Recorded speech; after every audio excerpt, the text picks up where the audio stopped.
Good morning, my name is Tyler Selcer and I am here with Jacob Martinez, and we are two of the attorneys at the law office of Jacob E. Martinez. This morning we're talking about the Fifth Amendment. We're talking about the right to be free from self-incrimination, and specifically we're talking about your Miranda rights. And I'm sure you guys have seen it on TV in Law and Order or maybe in a movie.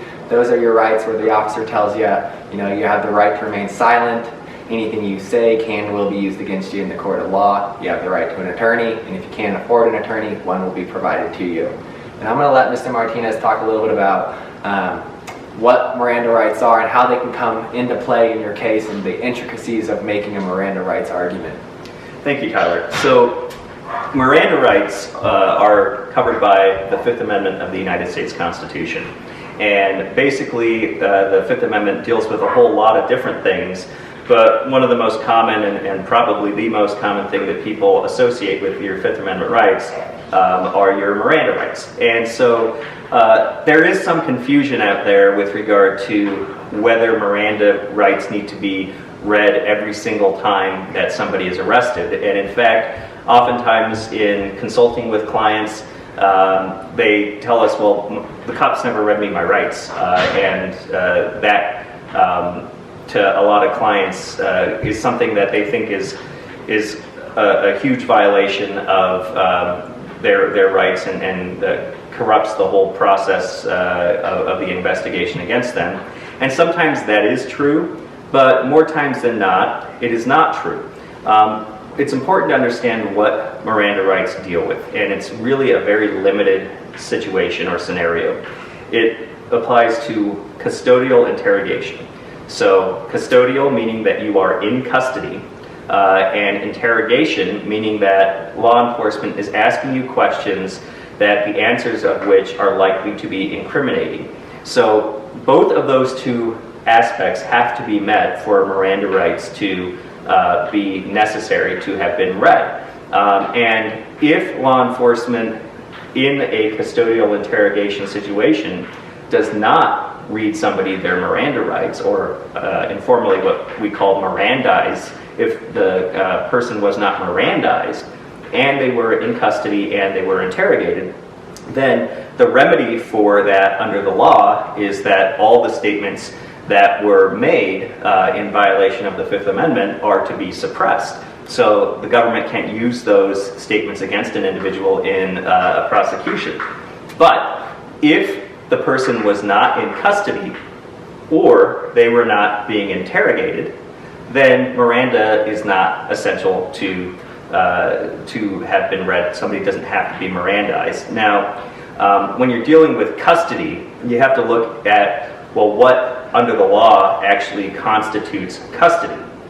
Now, custody can certainly be, the most understood example of it, which is, you're in cuffs, or you're in an interrogation room surrounded by officers, and you know that you're not free to leave. That situation is very clearly a custodial situation, but there are some nuances there. So it's possible that somebody was never put in cuffs, they're not in an interrogation room, but nonetheless the law would consider them to be in custody.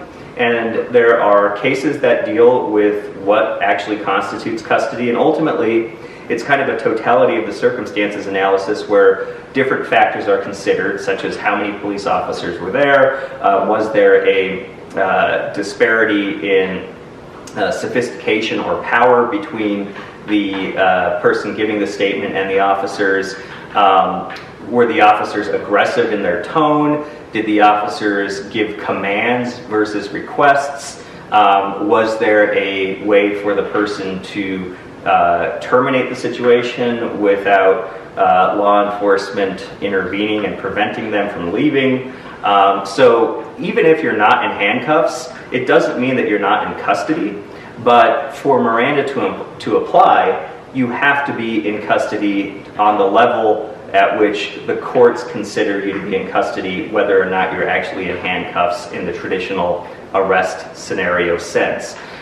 So that's one thing that comes up is in cases where we have clients who may make statements that aren't the most helpful in their defense, even if they weren't in the traditional sense handcuffed in the back of a squad car or handcuffed in an interrogation room. There still may be a way to get those statements kept out if the person was under the totality of the circumstances, under arrest in the way that the courts consider in that multi-factor test. So even though you may not be in traditional custody as you understand it, you may still be under the law, and therefore your statements may be suppressible. But again, we have to keep in mind that for Miranda to apply, there has to be one, custody, and then secondly, there has to be interrogation. And interrogation has a very specific meaning, which is that law enforcement is asking questions, the answers to which are likely to incriminate if they are given. So let's talk about a hypothetical scenario where somebody's in custody and the cops ask them some basic questions like, what's your name? Or who should we call to let them know that you're in jail?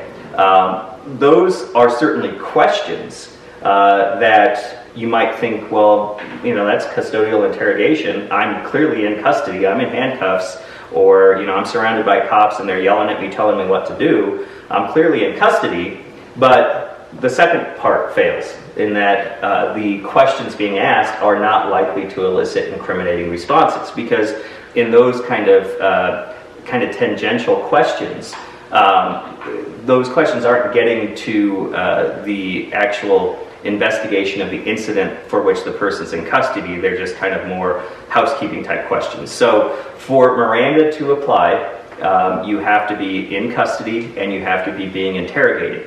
If one of those two or both of those two components fail, then it is not essential for law enforcement to Mirandize you prior to speaking with you.